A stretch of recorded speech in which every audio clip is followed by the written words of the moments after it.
hands in a log hat with scars on both thighs and marks from bare claws.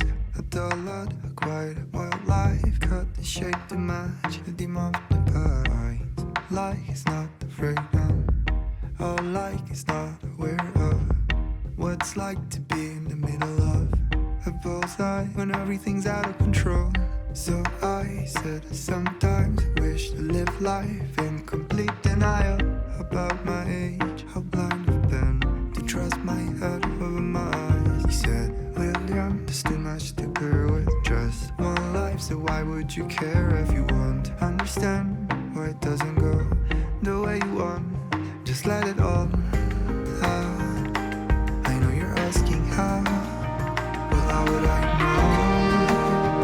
Just follow the flow and let it all out. But don't ask me how, still might occur. Just follow the flow.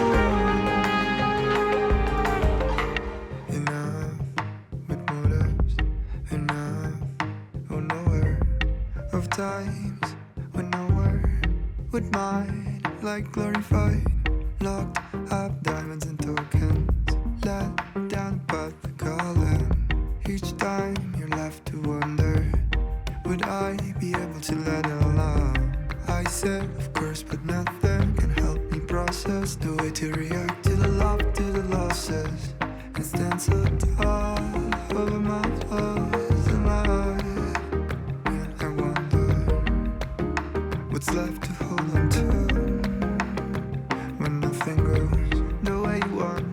So how can I learn how to let it all out? If you